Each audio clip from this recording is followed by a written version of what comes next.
Hello and welcome to this live interaction with me, Ashish Parekh. Now we've been talking about COVID-19 and its relationship with genders, and you know most of the studies that have come out till now have said that men are more susceptible to the virus as compared to women, and this has been something that a lot of case studies done across the world in various hospitals involving various researchers. All of these studies have pointed out towards the same fact that men are more susceptible to COVID-19 than women. But now Portuguese researchers have said that on average, men produce more COVID-19 antibodies than women and added that 90% of the patients have detectable antibodies up to 7 months post contracting the virus. In fact, the results which have been published in the European Journal of Immunology also show that age is not really a compounding factor in the levels of antibodies produced, but in fact the disease severity is. And also, as far as the findings are concerned, the research team set up an in-house sensitive, specific and versatile COVID-19 serology test, and they started to monitor the antibody levels of 300 COVID-19 hospital patients and also healthcare workers and over 200 post-COVID-19 volunteers as well. Now, the results of this, the 6 months of cross-sectional study showed a classic pattern with a rapid increase of antibody levels within the first 3 weeks after COVID-19 symptoms were set in, and as expected, a reduction to intermediate levels followed after that. And also in the acute phase of the immune response, the team also observed higher antibody levels in patients with more severe disease. Now, also the results in fact also showed that the age is not really a compounding factor for the production of antibodies, as no significant differences were observed between different age groups. And globally, if you remember, 90% of the participants have detectable antibodies up to 7 months post contracting COVID-19, and this is what the study has shown. And of course, this has challenged what we conventionally believe, what we conventionally think of all of how COVID-19 behaves on, and all the other things that we have been talking about, because we believe that men are easily more susceptible. Even that has been challenged by this particular study. We believe that the immune response of course depends on the different age groups. Even that has been challenged. So what exactly does this study point out at? Is it actually challenging our understanding of the virus? To speak to me more about this, we've got our expert Dr. Jagdish, who's a senior consultant pulmonologist from Apollo Hospitals. First of all, thanks a lot, doctor, for joining us on this live interaction. My first question, we've been talking about, this study completely contradicts what we otherwise believe COVID-19 works. Yeah, thank you, Ashish, for having me on the show.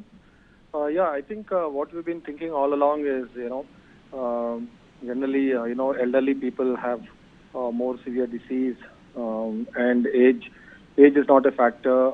Generally, elderly people tend to, contract a severe disease, and also it's not male or women. It's not like that. But this study has revealed, different things. But only one thing over here is what we have seen is generally the antibodies peak at third or fourth week. That is why generally we tell them, third or fourth week is the ideal time to donate plasma if you want to donate, because that is when the antibody titers are, on the higher side. Exactly.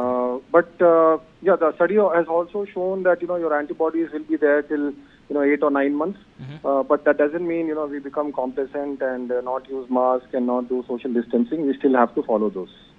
Also, doctor, now what do you think about the sample size? Because the sample size is not really too much. Yes, they claim to have collected data from a diverse group of individuals, but at the end of the day, we have been following COVID-19 for quite some time now, and one thing that everyone knows about it is it does not really have a single set of pattern that it follows in affecting individuals. Different people respond differently to it.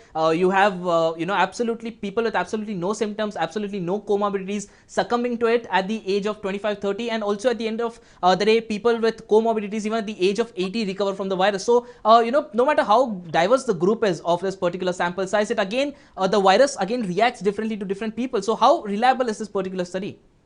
Yeah, the numbers are very small, I completely agree, and we have to wait for more data and more studies.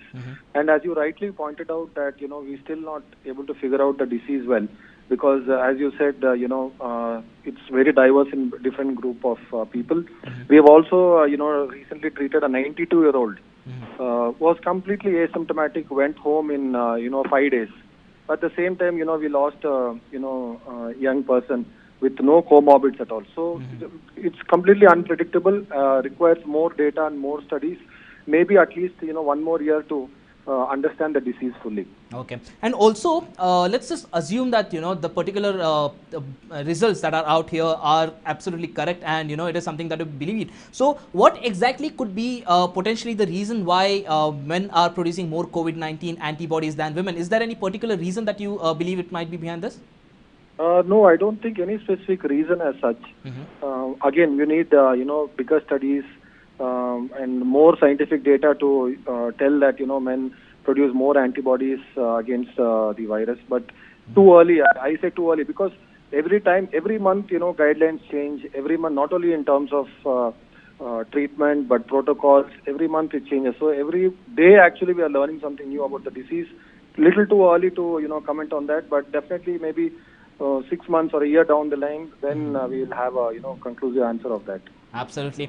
Thanks a lot, doctor, for joining us on this live interaction. That was Dr. Jagdish from Apollo Hospital, senior pulmonologist, in fact, going on and stating that, the more we study about the virus, the more new things we are learning. And this is another drop in the ocean of, COVID-19 studies, which have been pouring in from across the world. And while, just when you think that you're understanding the virus, you're deciphering the pattern that is being followed by the virus, there's another new set of studies, another new set of data, not just studies, which come in and baffle researchers across the world. And so again, it goes back to square one. So this is something that has been happening, while at the same time a vaccine is being developed for for COVID-19 across the world. So answers to all of these questions, a proper understanding of the virus will only be clear once we actually pass the pandemic, whenever that is, and one only hopes that that happens as soon as possible. Do let us know what you guys think in the comment section below, and also do not forget to like, share and subscribe to News9 Digital. Thanks a lot for watching.